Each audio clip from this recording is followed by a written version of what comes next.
predator becomes prey in the Florida Everglades as hundreds of hunters descend on the Sunshine State to catch and kill as many Burmese pythons. Somewhere in the highlands of Ethiopia, in stone churches carved into cliff faces and monasteries that have never once been photographed by a Western camera crew, there sits a version of the Bible that almost no one outside that country has ever read in full. Not a variant, not a translation quirk, a genuinely different Bible, 81 books instead of 66, carrying inside it texts that vanished from every other Christian tradition on earth for over 1,000 years. And buried in those extra books is material that early Christians clearly knew, clearly used, and clearly built parts of their theology on, material that the rest of the Christian world simply lost. This is not a story about a secret gospel or a hidden verse rewriting the resurrection.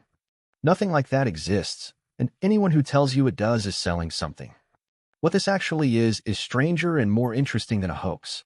It's the true story of how one church, isolated by geography and history, ended up as the last custodian of books that the entire early Christian world was reading in the first century. Books that shaped the imagination behind Jesus' own teachings and that most Christians today have never even heard of. Here's the first thing people get wrong. There is no single, universal the Bible. There never was. The Bible is a library, not a book, a collection assembled over centuries by different communities in different languages, and every one of those communities made its own decisions about what counted as scripture. Site index equals 7-1. Protestant, Catholic, and Orthodox Christians today open Bibles that differ in content depending on their tradition, because the answer to what belongs in the Bible was never uniform across the Christian world. Site. The Protestant Old Testament has 39 books. The Catholic Bible has 46 because it retains 7 additional books: Tobit, Judith, Wisdom, Sirach, Baruch, and 1 and 2 Maccabees, that Protestants set aside during the Reformation. Eastern Orthodox Bibles include some of the same texts, plus a few more, drawn from the Greek Septuagint tradition. And then there is the Ethiopian Orthodox Tewahedo Bible. Site index equals 2-1 at 81 books. It is the largest and most varied biblical canon in traditional Christendom. Site index equals 3-1. The Ethiopian Orthodox Church counts 46 books in its Old Testament and 35 in its New Testament. Site, even that number is a simplification. Ethiopian scholars themselves have never fully agreed on where the boundary sits. Site index equals 6-1. The Church's own authorities have never declared any single printed edition of the Ge'ez or Amharic Bible to be complete and final. Site, there are core books everyone agrees on, and then a wider tier of texts that are treated as scripture adjacent, read in some contexts and not others, depending on the community. This isn't disorganization. It's the fossil record of an earlier Messiah period of Christian history, a period before anyone had standardized a canon at all, preserved almost intact in one place, while the rest of Christendom has smoothed its edges down to a fixed, uniform list. To understand why Ethiopia ended up with a different Bible, you have to go back to the 4th and 5th centuries. Site index equals 7-1.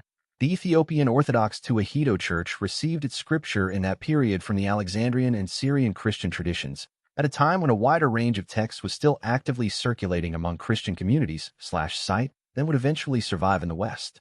Christianity reached the Kingdom of Aksum, in what is now northern Ethiopia, remarkably early, by most accounts within the 4th century, making it one of the first nations on earth to adopt Christianity as a state religion. The scriptures were translated into Ge'ez, the ancient liturgical language of the Ethiopian Church, directly from Greek and Syriac sources that were circulating at that time. Then something happened that mattered more than anything else in this story. Ethiopia became isolated. Following the Council of Chalcedon in 451 AD, the Ethiopian Church split from the churches that would go on to define mainstream Western and Byzantine Christianity over a theological dispute about the nature of Christ. That split, combined with Ethiopia's geographic remoteness, mountainous, landlocked by hostile or indifferent neighbors, cut off from the trade and communication networks of the Mediterranean world, meant the Ethiopian Church simply stopped participating in the centuries-long process by which the rest of Christendom trimmed and standardized its canon. While Rome and Constantinople and the Reformers were each independently deciding which books stayed and which got pushed to the margins, Ethiopia kept doing what it had always done, reading everything it had inherited from the 4th century, largely undisturbed. It wasn't trying to preserve a museum piece. It just never got the memo that the rest of the Christian world had moved on. The single most significant text unique to the Ethiopian canon is the Book of Enoch, specifically the version scholars call 1 Enoch, to distinguish it from later, unrelated works bearing the same name. Site index equals 3-1. The Ethiopic version of the Old Testament was translated from the Septuagint, and it includes the Book of Enoch, the Book of Jubilees, and other texts that have survived complete only in Ethiopic/Site. This matters more than it might sound like it does. 1 Enoch isn't a minor curiosity. Site index equals 3-1. Scholars have described it as a work that throws enormous light on Jewish religious thought in the centuries immediately before Christianity began, and the Ethiopian Church has been credited by the wider academic world for preserving it when no other tradition did/Site. Fragments of Enoch were later found among the Dead Sea Scrolls at Qumran, proving that the book was in active circulation among Jewish communities at the exact time Christianity was forming. But the only complete version of text, start to finish, survived in Guizi, inside the Ethiopian Church, while every other copy of it, Greek, Aramaic, Hebrew, crumbled into fragments or disappeared entirely. What's inside it is startling if you've never encountered it. 1 Enoch tells an extended version of a story that the book of Genesis compresses into a single cryptic verse. The account in Genesis 6 of the sons of God who take human wives and produce a race of giants before the flood. Enoch expands this into a full mythology. A group of angelic beings called the Watchers descend to earth, teach humanity forbidden knowledge, metalworking, weapons, cosmetics, sorcery, and father a race of giants whose violence corrupts the world and triggers the flood as divine punishment. It contains detailed visions of heaven, of coming judgment, and repeated use of the phrase Son of Man as a title for a heavenly pre-existent figure who will judge the world at the end of time. That last detail is the one that should stop you. Site index equals 7-1. Scholars have pointed out that the Son of Man imagery running through the Gospels has a direct backstory in 1 Enoch/Site. The title Jesus uses to refer to himself repeatedly throughout all 4 Gospels has its clearest and most fully developed precedent not in the Old Testament books that survived into the Protestant and Catholic canons, but in this one text that only the Ethiopian Church kept whole. The New Testament book of Jude even quotes Enoch directly, citing it by name as a prophecy, evidence that at least some first-century Christian writers treated it as legitimate scripture, even though it never made the final cut anywhere except Ethiopia. The second major text unique to the Ethiopian canon is the Book of Jubilees, known in Guizi as Kufale, literally, division. Site index equals 3-1. Like Enoch, it survives complete only in the Ethiopic version, earning it the nickname the Little Genesis among biblical scholars/Site. Jubilees retells the events of Genesis and the early chapters of Exodus, but organizes all of it around a rigid 364-day solar calendar and a system of 49-year cycles, Jubilees, that the text insists is the correct, divinely mandated way to track sacred time. It's part retelling, part legal commentary, part calendar reform manifesto. To a modern reader picking it up cold, it can feel almost bureaucratic in places, meticulously working out dates and festival cycles that Genesis never bothers to specify. But that calendar dispute wasn't trivial in the ancient world. It was a live controversy. Site index equals 7-1. Scholars have connected the calendar theology in Jubilees directly to the religious and cultural world Jesus himself was born into, and to elements of the liturgical calendar the Ethiopian Church still follows today/Site. Fragments of Jubilees were also found at Qumran in numbers that suggest the Dead Sea Scrolls community treated it as authoritative scripture, not peripheral reading. Once again, a text that mainstream Judaism and later mainstream Christianity both let go of, preserve whole only in Ethiopia. This is the text that comes closest to touching the subject people usually go looking for when they search for hidden material about Jesus' death and resurrection, and deserves to be described accurately rather than sensationally. Site index equals 3-1. The Ascension of Isaiah is another work preserved in its entirety only by the Ethiopian Church/Site. It's a composite text, likely stitched together from earlier Jewish and Christian material, built around the biblical prophet Isaiah. The first part imagines Isaiah's martyrdom at the hands of King Manasseh. The second and more famous part is a vision. Isaiah is taken up through 7 layers of heaven, guided by an angel, watching the structure of the cosmos unfold layer by layer above him. In the vision, Isaiah watches a heavenly being, clearly understood by the text as Christ, though the vision predates the crucifixion narratively, descend down through each of the 7 heavens toward earth, disguising his glory at every level so that the rulers and angels of each layer fail to recognize him. He descends all the way to earth, is born, lives, is crucified, and this is the part that matters. The text describes him then reversing the entire journey, rising back up through each of the 7 heavens in the same order, now openly glorified, with every layer of the cosmos finally recognizing who he was. That's it. That's the disturbing material this genre of video usually gestures at without ever actually quoting it, because the real text doesn't say anything scandalous. It's not a contradiction of the gospel resurrection accounts.